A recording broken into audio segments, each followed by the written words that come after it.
Vous écoutez le podcast Fluidité, épisode 59. Le plus célèbre des écrivains français est Victor Hugo, alors on en parle aujourd'hui, restez à l'écoute.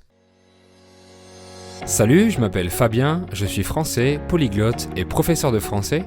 Vous êtes sur le podcast qui vous parle de culture, d'histoire ou de géographie française, d'astuces d'apprentissage et bien plus encore, dans un français naturel et facile. Bienvenue dans le podcast Fluidité. Bonjour et bienvenue dans ce 59e épisode. Si vous voulez profiter de la transcription bilingue, plus des explications de grammaire de chaque épisode, plus un groupe Telegram privé où on fait des chats vocaux, je vous invite à rejoindre le club Fluidité privé. Je vous mets le lien dans la description du podcast sur Spotify ou sur YouTube. Vous pouvez aussi retrouver chaque épisode sur YouTube où vous allez pouvoir activer les sous-titres en français mais aussi en anglais, en espagnol ou en portugais si vous êtes débutant. Donc je mets aussi le lien dans la description. Oui, je l'ai annoncé comme le plus grand écrivain français, mais je pense qu'il mérite bien ce titre. Il n'a pas seulement été écrivain, mais vous verrez dans cet épisode ce qu'il a fait dans sa vie. Je vais parler majoritairement au temps du passé, puisque je vais raconter son histoire, et toujours dans un français naturel et adapté aux apprenants. Alors c'est parti. Victor Hugo est né au 19e siècle, en février 1802. Mais à l'époque, il y avait un autre calendrier, le calendrier républicain, et les mois portaient des noms différents. Donc Victor est né en ventose de ce vieux calendrier. On reconnaît le mot vent, donc apparemment c'était le mois où il y avait beaucoup de vent, donc on l'a appelé ventose. Il est né à Besançon en France, mais comme son père était militaire et était affecté à différents endroits, il a passé son enfance à vivre aussi à Naples et en Espagne. Sa famille et lui ont notamment vécu à Madrid et dans une ville du Pays Basque qui s'appelle Hernani, dont je vais reparler plus tard dans l'épisode, vous verrez pourquoi. En 1812, sa mère et lui sont partis vivre à Paris parce qu'elle s'était séparée de son père. Il paraît qu'il était un enfant fragile et que sa mère lui donnait beaucoup d'affection, donc il était très proche d'elle. Le petit Victor passait son temps plongé dans les livres pour oublier la séparation de ses parents, l'absence de son père et sa triste vie à Paris. Et il a commencé à écrire des poèmes depuis tout jeune et d'après son ex-femme Adèle Fouché, il a débuté vers l'âge de 13 ans. Sa mère et son frère l'ont encouragé en lisant ses poèmes et à 14 ans, il avait déjà de fortes ambitions parce qu'il a déclaré « Je veux être Chateaubriand ou rien ». Et Chateaubriand était aussi un très grand écrivain français et il a été considéré comme le père du romantisme français. Le romantisme étant un mouvement littéraire. À 15 ans, il a participé à un concours de poètes organisé par l'Académie française. Le jury avait failli lui donner le prix, mais il n'a pas reçu étant trop jeune, mais il a quand même obtenu une mention. Ceci dit, dans les années suivantes, il a gagné des prix à d'autres concours de poésie. Et grâce à ses succès en tant que poète, il décide de se dédier à la littérature et de laisser tomber ses études de mathématiques.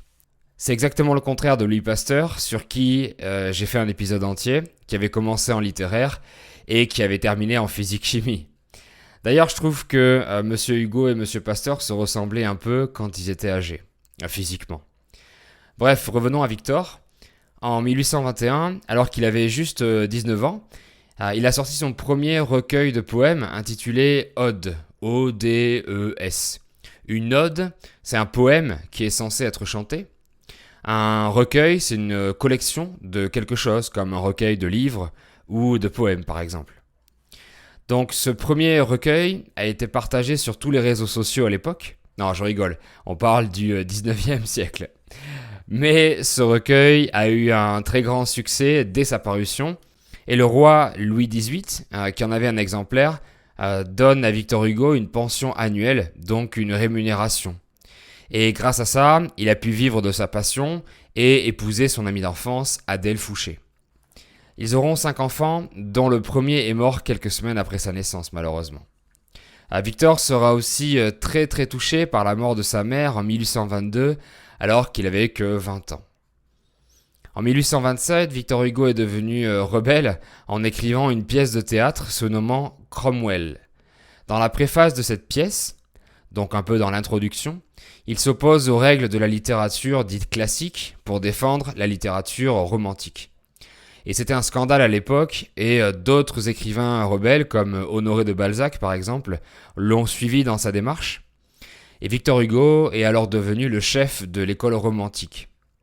5 ans plus tard, Victor Hugo sort Hernani, une autre pièce de théâtre qui rencontre un énorme succès. Et durant une représentation, il y a même eu une bataille du public entre les partisans du classicisme et du romantisme. Donc en plus d'être poète, Victor est devenu dramaturge. Un dramaturge est un auteur de pièces de théâtre. Et dites-moi d'ailleurs dans les commentaires si vous allez souvent au théâtre. Adèle, sa femme, s'était éloignée de plus en plus de l'écrivain à cause de son travail qui prenait de plus en plus de place dans sa vie. Elle allait voir ailleurs, ça veut dire qu'elle fréquentait un autre homme, elle avait un amant. Donc le couple s'est séparé en 1837. En 1831, le roman Notre-Dame de Paris paraît et il va avoir un énorme succès. Vous avez certainement déjà entendu parler de l'histoire de Quasimodo et Esmeralda. L'histoire du livre se passe au XVe siècle. Une gitane qui s'appelle Esmeralda tombe amoureuse du prêtre de la cathédrale de Notre-Dame de Paris. Et il y a un autre personnage qui s'appelle Quasimodo, qui est un homme bossu, borgne et boiteux. Bossu, ça veut dire qu'il a une bosse dans le dos. Borgne, ça veut dire qu'il voit que d'un œil. Et boiteux, ça veut dire qu'il ne marche qu'avec une seule jambe. Et en plus, il devient sourd parce que c'est lui qui sonne les cloches de la cathédrale. Et Quasimodo devient amoureux d'Esmeralda et il essaye de lui faire comprendre que la beauté extérieure ne compte pas, mais en vain. Vous avez peut-être déjà vu le dessin animé qui s'appelle Le Bossu de Notre-Dame de Disney, sorti en 1996. Bref, Victor utilisait sa plume comme une arme. Ici, sa plume, ça veut dire ses textes. Il disait qu'en écrivant des histoires, on peut critiquer et dénoncer. Il aimait se révolter contre des sujets politiques, comme par exemple la peine de mort, dont il était contre. Pour lui, tuer un criminel, ça veut dire se rabaisser à son niveau. En 1848, Victor a même prononcé un discours contre la peine de mort à l'Assemblée nationale. À cette époque, tout le monde aimait l'écrivain, on allait voir ses pièces de théâtre, on achetait ses livres. Par conséquent, il a été élu à l'Académie française, qui est une institution qui réunit les meilleurs écrivains. Il connaissait donc son apogée à l'époque, mais il a été victime d'une autre tragédie. Sa fille, Léopoldine, est morte noyée dans la Seine par accident. Noyée veut dire morte sous l'eau par manque d'oxygène. Et en hommage à sa fille disparue, il a écrit un autre recueil de poésie qui s'appelle Les Contemplations. Le 2 décembre 1851, il y a eu un coup d'État en France et Victor Hugo a été obligé de fuir son pays natal. Il est parti s'installer en Belgique et ensuite, avec sa famille, ils sont allés vivre sur les îles britanniques de Jersey et Guernesey. Ce sont deux petites îles qui sont tout près de la Normandie, mais qui appartiennent à l'Angleterre. Et ils vont y rester en exil pendant environ 20 ans. Sur ces îles, Victor s'imposait une discipline de fer. Il marchait et il nageait tous les jours et il écrivait environ 4 heures par jour. Et grâce à cette rigueur, il a écrit son plus grand roman, Les Misérables, ainsi que d'autres romans à succès. Le fameux roman fait 5 tomes en tout, donc 5 sous-livres. Les Misérables racontent l'histoire très détaillée de personnes pauvres vivant à Paris au début du XIXe siècle. Donc c'est un roman d'inspiration réaliste.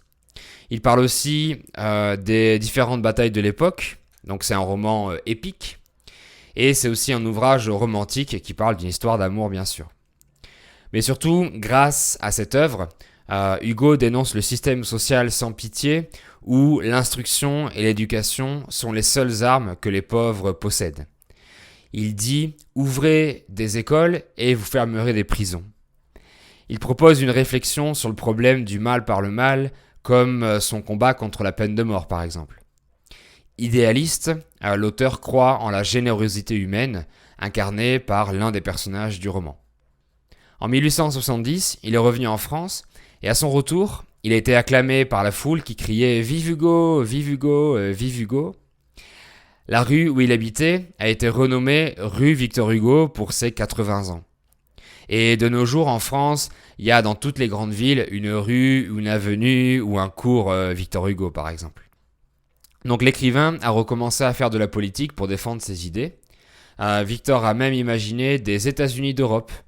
Il a dit qu'un jour, certains pays seront réunis pour former une unité plus solide, tout en gardant leurs qualités distinctes. Il a aussi pensé à une monnaie unique pour ces États-Unis d'Europe. Et maintenant, depuis l'an 2000, il y a l'euro en Europe. Hugo prend aussi position pour le droit des femmes. En parlant des femmes, il a dit qu'une moitié de l'espèce humaine était en dehors de l'égalité et qu'il fallait l'y faire entrer. Bon, il défendait les femmes, mais il était connu pour avoir beaucoup de maîtresses dans sa vie.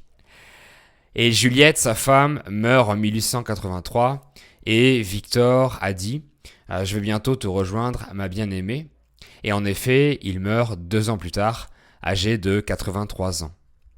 Il était tellement célèbre qu'il a eu des funérailles nationales et son corps a été placé au Panthéon à Paris. Quelques belles citations de Victor Hugo pour terminer cet épisode sur lesquelles je vous laisserai méditer un petit peu. Mourir n'est rien, ne pas vivre est terrifiant. Aimer, c'est savoir dire je t'aime sans parler. Aimer quelqu'un, c'est lui donner de l'importance à ses propres yeux, l'aider à croire en lui-même. 2 sourires qui se rapprochent finissent par faire un baiser. N'imiter rien ni personne, un lion qui copie un lion devient un singe. Même la nuit la plus horrible prendra fin et le soleil se lèvera. La liberté commence où l'ignorance finit. Et vous en trouverez bien sûr plein d'autres sur internet, n'hésitez pas à aller voir sur Google. Voilà, c'est ainsi que je termine cet épisode pour aujourd'hui. Dans la description YouTube et Spotify, je vous laisse un lien vers la version du roman Les Misérables pour les apprenants de français. C'est un livre plus un audio fait pour les débutants ou intermédiaires. Merci beaucoup d'avoir écouté et on se dit à très bientôt pour un nouvel épisode ou à bientôt sur ma chaîne YouTube. Bye bye!